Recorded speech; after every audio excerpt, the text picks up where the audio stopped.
आज मैं आपको पढ़ाने वाला हूँ कन्वेक्स मिरर के बारे में। Image formation by convex mirror. इस कन्वेक्स मिरर में इमेज जो फॉर्मेशन का जो कंडीशन होता है, केवल दो कंडीशन होता है। पहला कंडीशन क्या होता है, when object is placed anywhere between pole and infinite. तो देखिए इसको क्या करेंगे, ये आपका मान के चलिए क्या है, मिरर है। कौन सा मिरर है भाई, ये आपका मिरर हो गया कन्वेक्स मिरर। ठीक है, ये आपका प्रिंसिपल एक्सिस हो गया, क्लियर है। इधर आपका क्या हो जाएगा, पोल हो जाएगा। क्या होगा, पोल होगा। यहाँ पर आपका हो जाएगा प्रिंसिपल फोकस हो जाएगा, यहाँ पर आपका हो जाएगा सेंटर ऑफ कर्वेचर। क्लियर है कहानी। कंडीशन क्या है कि ऑब्जेक्ट को पोल पोल और इनफाइनाइट के बीच में कहीं भी रख देना है। अगर हम यहाँ पर ऑब्जेक्ट को रखते हैं, कहाँ पर, यहाँ पर अगर हम ऑब्जेक्ट को रखते हैं, यहाँ पर रखते हैं ऑब्जेक्ट को, तो देखिए ये हो गया ए और ये क्या हो गया, बी हो गया। ठीक है, तो यहाँ से लाइट पड़ेगा जब प्रिंसिपल, आप जानते हैं कि जब लाइट प्रिंसिपल एक्सिस के पैरेलल मिरर पर पड़ेगा, कॉन्वेक्स मिरर या कनकेव मिरर पे अगर पड़ता है, तो रिफ्लेक्शन के बाद से प्रिंसिपल फोकस से पास करेगा किसमें, कनकेव मिरर में। लेकिन ये कन्वेक्स मिरर है तो ऐसा लगेगा कि ये प्रिंसिपल फोकस से जा रहा है। कैसा लगेगा, यह ध्यान से समझिए। इसको हमने ट्रेस कर दिया, यह आपका हो गया प्रिंसिपल फोकस। रिफ्लेक्शन के बाद से इसको लगेगा कि यह जो लाइट है, कौन सा लाइट है, ये जो रिफ्लेक्टेड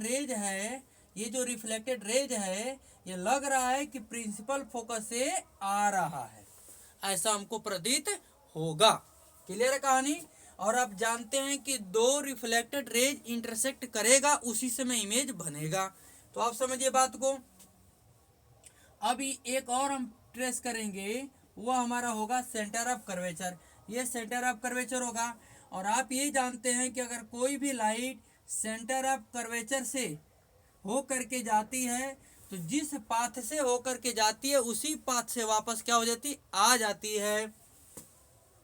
तो यहाँ पर लाइट जा रही है, मिरर पे पड़ रही है, और ये लाइट को पता चल गया कि इसका लाइन ऑफ एक्शन और सेंटर ऑफ कर्वेचर का लाइन ऑफ एक्शन दोनों क्या है, सेम है। तो जिस पाथ से गई उसी पाथ से वापस आ गई। तो देखिए यहाँ पर दो रिफ्लेक्टेड रेज है, एक ये और दूसरा ये, दोनों का बीच में यहाँ पर क्या बनेगा, ये आपका बन जाएगा इमेज। क्या बन जाएगा, यहाँ पर इमेज बनेगा।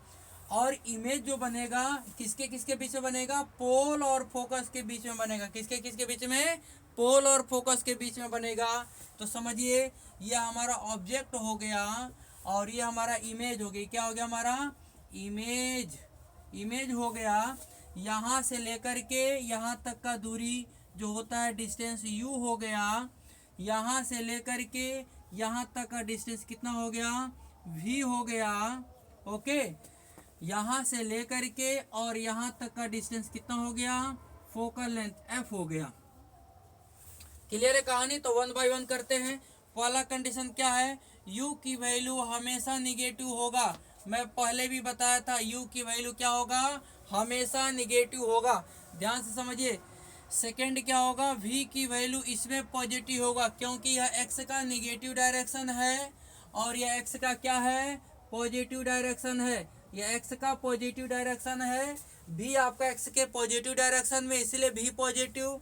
f आपका x का पॉजिटिव डायरेक्शन, इसलिए f v positive. v positive होने का मतलब क्या हो जाता है, v पॉजिटिव होने का मतलब हो गया image will B virtual. Image क्या होगा भाई, वर्चुअल होगा। थर्ड पॉइंट क्या होता है, फोकल लेंथ। फोकल लेंथ आपका पॉजिटिव हो जाएगा। फोकल लेंथ पॉजिटिव होने का मतलब समझिए, ये मिरर का फ्रंट साइड है, यह मिरर का क्या है, फ्रंट साइड है, और ये मिरर का बैक साइड है। क्या है, ये बैक साइड है। यानी कि फोकल लेंथ अगर पॉजिटिव होने का मतलब फोकस पॉइंट मिरर के बैक साइड में बनेगा। हमेशा ध्यान में रखना, फोकस पॉइंट पॉजिटिव होने का मतलब, सॉरी, फोकल पॉइंट पॉजिटिव होने का मतलब फोकस पॉइंट मिरर के पीछे बनेगा, back side of the mirror बनेगा। और फोकल लेंथ निगेटिव होने का मतलब क्या हो गया, focus point in front side of the mirror बनेगा। अब समझिए यहाँ पर फोर्थ क्या हो सकता है भाई, फोर्थ हो सकता है ओ का मतलब हो जाएगा हाइट ऑफ ऑब्जेक्ट। ओ क्या हो जाएगा, height of object. O will be always positive. And fifth one I value is क्या हो जाएगा, I is height of image, height of image, this is also positive.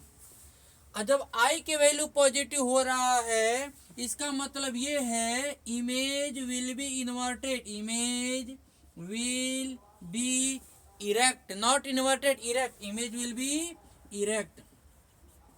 Okay, next आपका sixth condition हो सकता है। सिक्स्थ कंडीशन क्या होता है, आप जानते हैं M equal to minus v upon you होता है। एम इक्वल टू क्या होता है, minus v upon u. So m equal to minus v की वैल्यू क्या है भाई, पॉजिटिव है, और यू की वैल्यू क्या है, निगेटिव होता है। माइनस माइनस प्लस हो जाएगा, तो यहाँ पे एम की वैल्यू क्या प्राप्त करेंगे आप, पॉजिटिव प्राप्त कर लेंगे। और एम की वैल्यू पॉजिटिव, यहाँ पर देखिए सेवंथ कंडीशन जो है, कौन सा कंडीशन, सेवंथ कंडीशन समझिए, since I is less than O, I means length of height of image will be less than height of object. इसका मतलब क्या हो गया कि m is equal to I upon O होता है। देखिए न्यूमरेटर की वैल्यू डिनोमिनेटर से कम है, न्यूमरेटर की वैल्यू डिनोमिनेटर से कम है, it means that m is always less than 1। आठवां नंबर क्या हो सकता है, इमेज जो होगा, image will B diminished, image क्या हो जाएगा भाई, इमेज आपका हो जाएगा डिमिनिस्ड। ये आपका कंडीशन था, पूरा का पूरा कथा हमने बता दिया। ये किसके बारे में था, when object is placed between pole and infinity in concave convex mirror. Okay,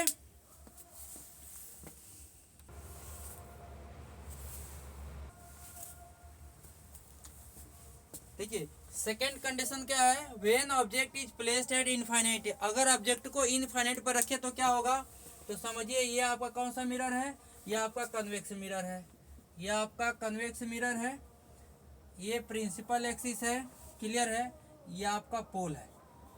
और आप ये जानते हैं कि जब ऑब्जेक्ट इनफाइनाइट पर रखा जाता है तो ऑलमोस्ट इनफाइनाइट से आने वाली जो रेज होती हैं वो एक दूसरे क्या होती है, पैरेलल होती है, एक दूसरे क्या होती हैं, पैरेलल होती है। यहाँ पर आपका हो जाएगा प्रिंसिपल फोकस, यहाँ पर हो गया सेंटर ऑफ कर्वेचर। तो अगर अब इसमें भी अगर लाइट को पता है कि उसका लाइन ऑफ एक्शन, लाइट को क्या पता है कि उसका लाइट ऑफ एक्शन, जैसे देखिए ये लाइट आ रहा है, लाइट आ गया, अब इस लाइट को, इसी लाइट को इंसिडेंट रे बोलेंगे। इसको ये पता चल गया कि इसका लाइन ऑफ एक्शन और सेंटर ऑफ कर्वेचर का लाइन ऑफ एक्शन दोनों क्या है, सेम आ रहा है। तो ये अपने ही पाथ को ट्रेस करते हुए वापस रिफ्लेक्ट हो जाएगा। क्लियर है कहानी। सेकेंड कहानी ऐसा रहता है कि अगर लाइट आता है पोल के पास, यहाँ पर पोल के पास अगर लाइट इंसिडेंट होता है तो रिफ्लेक्शन के बाद से ये इस प्रकार का क्या हो जाता है, रिफ्लेक्ट हो जाता है।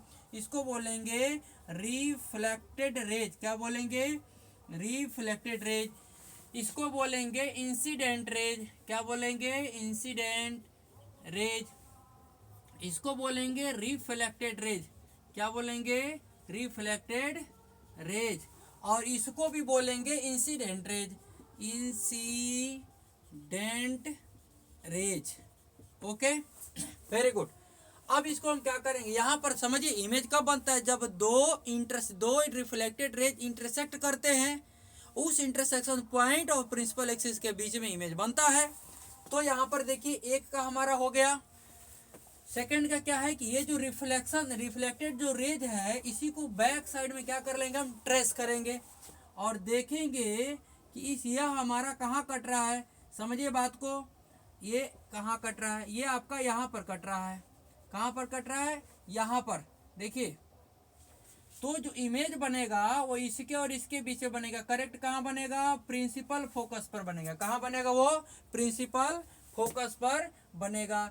ये आपका हो जाएगा इमेज, ये क्या हो जाएगा, इमेज। और ये जो इमेज होगा वह वर्चुअल एंड इरेक्ट होगा। क्या होगा? वर्चुअल एंड इरेक्ट होगा। तो आप समझ रहे हैं कि u की वैल्यू यहाँ से लेकर के यहाँ तक आपका u की वैल्यू हो गया। u की वैल्यू इसमें इनफाइनाइट लेंगे। यहाँ से पोल से लेकर के इसके बीच का जो डिस्टेंस होगा फोकल लेंथ होगा, और इसी फोकल लेंथ को क्या बोलेंगे भाई? भी बोलेंगे। आपका भी जहाँ यानी कि इमेज जो बन रहा है वो फोकस पॉइंट पर ही बन रहा है। इमेज कहाँ बन रहा है? फोकस पॉइंट पर। कॉनकेव मिरर में भी इमेज फोकस पॉइंट पर बनता था, इसमें भी बनेगा। अब बात ऐसा है, कुछ नोटेशंस है। u की वैल्यू क्या होगा? पॉजिटिव होगा। आप जानते हैं u की वैल्यू पॉजिटिव हमेशा होता है, इसमें कोई डाउट है ही नहीं, चाहे कोई भी मिरर हो, कोई भी लेंस हो। सेकेंड चीज होगा, इसमें v की वैल्यू आपका क्या हो जाएगा? पॉजिटिव होगा, क्योंकि x के पॉजिटिव डायरेक्शन में इमेज बन रहा है। और v की वैल्यू पॉजिटिव होने का मतलब हो गया कि इमेज क्या हो गया? Image will B virtual. Image क्या होगा भाई? वर्चुअल होगा। थर्ड आपका हो जाएगा f की वैल्यू इसमें क्या हो जाएगा? पॉजिटिव हो जाएगा। फोर्थ हो जाएगा i की वैल्यू क्या हो जाएगा? पॉजिटिव हो जाएगा। और i की वैल्यू पॉजिटिव होने का मतलब क्या हो गया? Image will B erect. क्या हो जाएगा? ये i की वैल्यू पॉजिटिव होने का मतलब इमेज इरेक्ट हो रहा है। सेकेंड फिफ्थ कंडीशन क्या हो जाएगा? m की वैल्यू, m इजिकल टू क्या होता है? Since m is equal to minus v upon u, तो हो जाएगा माइनस v। कितना है? v आपका पॉजिटिव है, u आपका क्या है? निगेटिव है। निगेटिव से निगेटिव कैंसिल कर लीजिए, m की वैल्यू क्या आ जाएगा? यहाँ पर पॉजिटिव आ जाएगा। सिक्स क्या है कंडीशन आपका? यहाँ पर इमेज जो होगा, image will be highly diminished. क्या होगा? Highly diminished. इमेज बहुत छोटा होगा compare to object, so highly diminished. और इमेज अगर हाईली डिमिनिश्ड हो, इसका मतलब क्या है? I is very less than O. I क्या है? हाइट ऑफ इमेज है, ओ आपका हाइट ऑफ ऑब्जेक्ट है। That is why m is equal to I upon O. ध्यान समझिएगा, i is very less than o, that is why m is very less than 1। m की value क्या होगा? बहुत छोटा होगा, एक से बहुत छोटा होगा। तो ये कहानी था कन्वेक्शन मिरर का। तो हमने इसके पिछले वाले वीडियो में 6 कंडीशन कनकेव का बताया था, और 2 कंडीशन हमने किसका बता दिया? कन्वेक्स का बता दिया। अब हम पढ़ेंगे रिफ्रैक्टिव इंडेक्स के बारे में। नेक्स्ट वीडियो में मैं क्या पढ़ाऊंगा आपको? रिफ्रैक्टिव इंडेक्स के बारे में। इस वीडियो को अच्छे से पढ़िए। किसी भी प्रकार का कोई दिक्कत हो आप हमसे पूछ सकते हैं।